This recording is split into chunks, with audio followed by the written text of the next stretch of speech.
Hello and welcome back.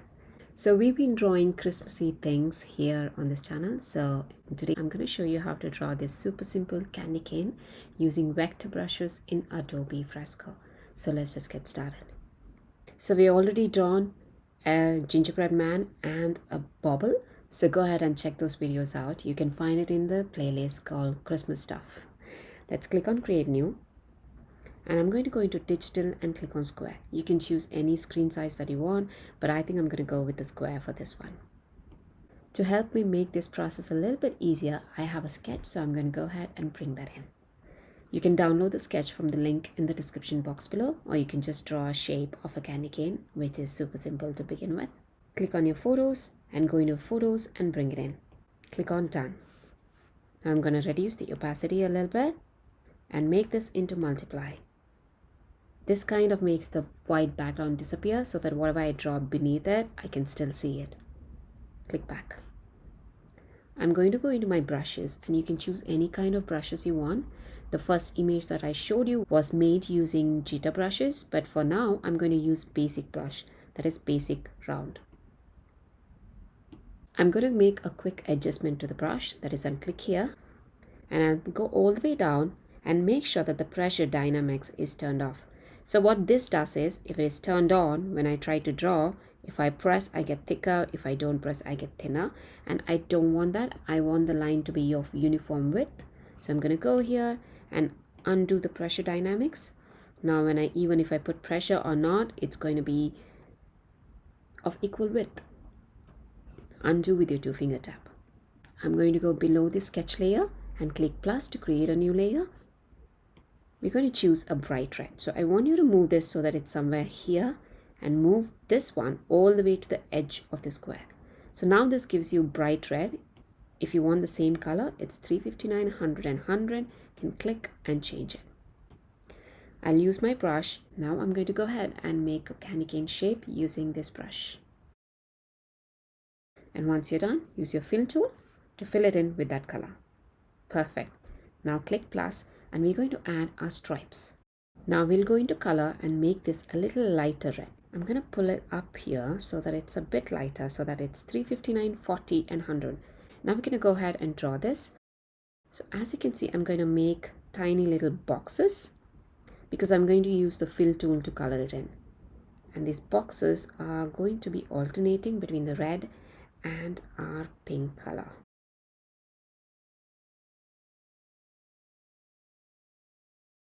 You can always go ahead and adjust the thickness and the way these things are drawn, because of course my sketch is not the nicest. So go ahead and edit it if you feel like these stripes don't look that great. Once you have it, go to your fill tool and fill it in. Oops.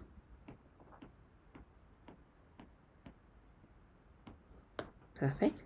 Now we're going to go ahead and click on this clipping mask here so that it clips to the candy cane. We'll just check and make sure it looks okay. Now click on plus and it should still be a clipping mask.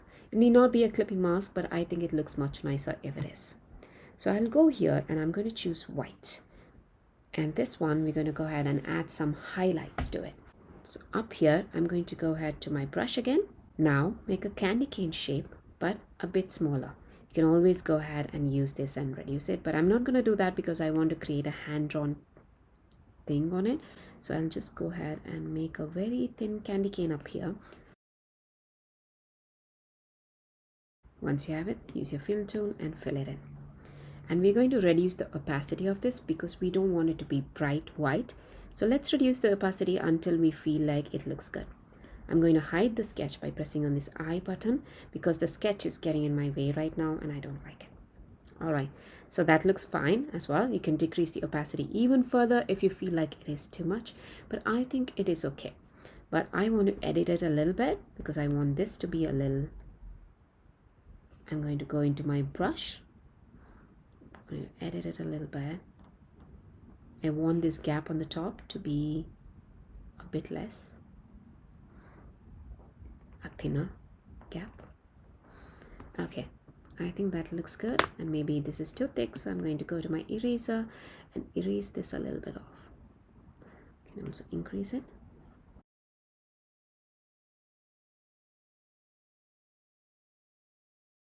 All right, that looks perfect. Now let's go ahead and add some shadows to it. So plus, and again you want it to be clipping mask because we're going to be adding shadows to the end here. Now we're going to choose a color. Let's choose a dark red. So I want to go into your original red that you have and bring it a bit down so that it's darker. Ideally, I would have used the blend mode multiplier to create this, but since it's red, it doesn't really show up how you would want it to with blend mode. So we're going to use a darker color. Let's go ahead and draw the shadow now with your brush, of course. Gonna add a shadow to the edge of it like that. I want you to go ahead and it needs to end right here, and you need to fill this in. And since it's a clipping mask, it looks like you can use the fill tool at this moment, but you really cannot. Just gonna go ahead and bring this, color this up, and so you can draw edge like this and then use your fill tool as well. It works. Now I'm going to check that everything looks okay.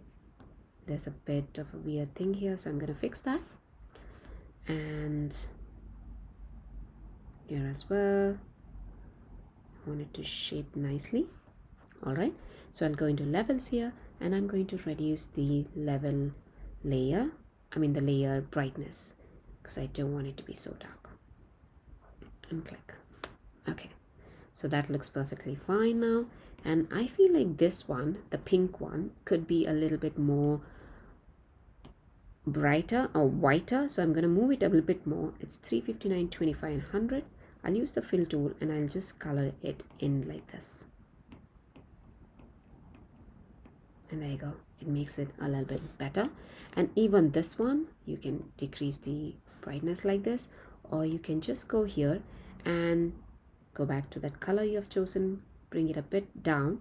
Now that's 359, 165, and we can just fill it in and it makes a darker color right there.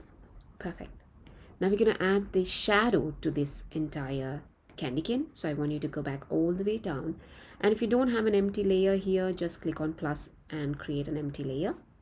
And we are going to use black, or you can also use indigo or anything, but black works for this as well. And then we're going to go back into a brush and we will draw a shadow. So your shadow is going to be like a candy cane again. So it's going to go all the way up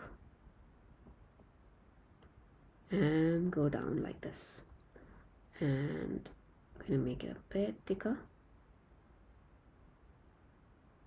And you can just join in here like this.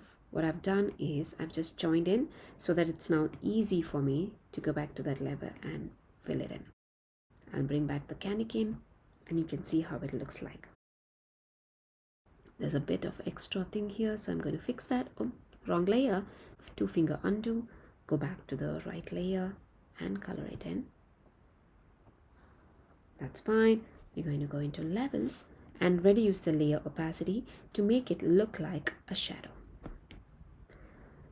This layer over here, that's inside shadow thing, I'm kind of not liking how it's turning out.